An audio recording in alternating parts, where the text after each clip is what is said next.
মঙ্গলদৈ থানাৰ অন্তৰ্গত বাঘবৰী মুনচৰীয়া অনাথ আশ্ৰমৰ 16তম জলচাহ মুবাৰক সম্পূৰ্ণ 4জনকৈ ছাত্ৰক দিয়া হয় 10ৰ দণ্ডি। জিলা এখনৰ ডিচি এছপিৰ আসনত বহিব কোনোবা মুফতি মৌলানা অথবা হাফিজ। মাদ্ৰাছা শিক্ষাৰ সমান্তৰালভাৱে UPSC APSC পৰীক্ষাসমূহৰ বাবে সাজু কৰিব লাগে মুফতি মৌলানাসকলক। মঙ্গলদৈৰ মুছৰীয়া অনাথ আশ্ৰমৰ বাৰ্ষিক জলচাহত এই গুৰুত্বপূৰ্ণ মন্তব্য কৰে আম আদমি পাৰ্টিৰ ৰাজ্যিক সাংগঠনিক সম্পাদক আখতাৰুল ইছলাম হাজৰিকাই।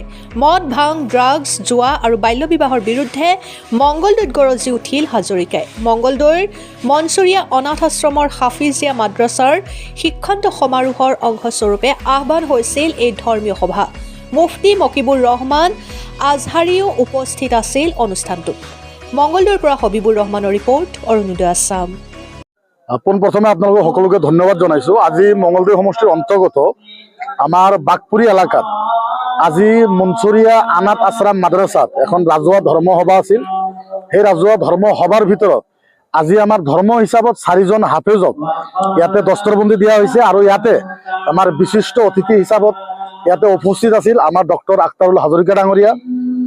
আৰু ইয়াতে ৱাজ নচিহত কৰাৰ পিছত 4জন ল'ৰাক পাগুৰি প্ৰদান কৰা হ'ল। লগতে আমি সকলোৱে একত্ৰিত হৈ আমি ইয়াতে আলোচনা কৰি ৱাজ নচিহত চলি আছে যে আমি কিভাৱে সমাজখন উন্নত কৰিব পাৰিম আৰু তাৰ লগতে আমি সমাজৰ পৰা ড্ৰাগছ মদ ভাং জুৱা তাছ যিখিনি আছে চাইল্ড মেৰেজ বাল্য বিবাহ গোটাই বস্তু আমি কেনেকৈ আমাৰ সমাজৰ পৰা নাইকিয়া কৰিব পাৰোঁ সেই হিচাপত আজি ইয়াতে বক্তব্য প্ৰদান কৰা হৈছে। এতিয়ালৈ বক্তব্য চলি আছে।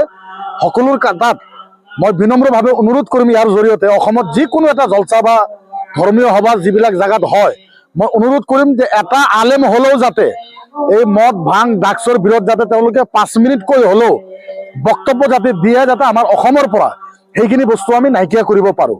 সেইখিনিয়ে মোৰ কোৱা কথা আছিল। লগতে মোৰ ডক্টৰ আখতাৰুল হাজৰিকা ডাঙৰীয়া আছে, তেখেতক মই 2 আষাৰ কোৱাৰ কাৰণে অনুৰোধ জনালোঁ। আজি আমি যথেষ্ট পৰিমাণে আনন্দিত হৈছোঁ।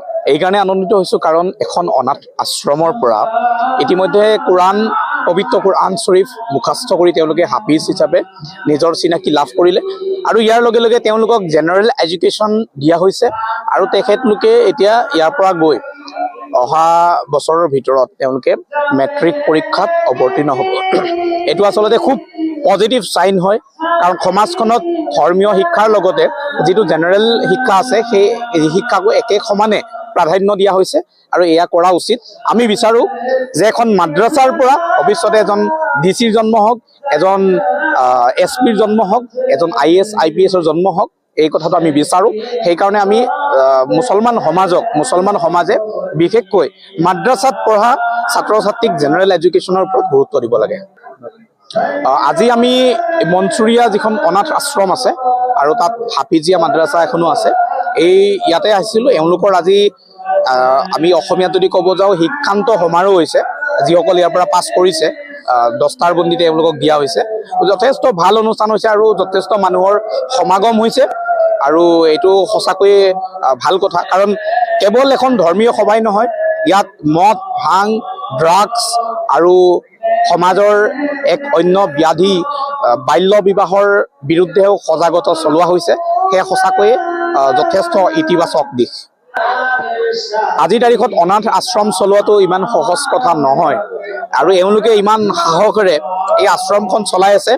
এওঁলোক সঁচাকৈয়ে ধন্যবাদ আৰু কৃতজ্ঞতাৰ পাত্ৰ। তেওঁলোকক যিমান ধন্যবাদ দিলেও শেষ হৈ নাযায়। এতিয়া আমি শুনিবলৈ পাইছোঁ যে চলাওঁতে অলপ অসুবিধা হৈ আছে, গতিকে ৰাইজে ইয়াত সহযোগ কৰিব লাগে আৰু বিশেষকৈ চৰকাৰ আৰু প্ৰশাসনে অনাথ আশ্ৰমখনত সহযোগিতা আগবঢ়াব লাগে। তেতিয়াহে এই অনুষ্ঠানখন ভৱিষ্যতে ধুনীয়াকৈ জীয়াই ৰাখিব থাকিব পৰা যায়।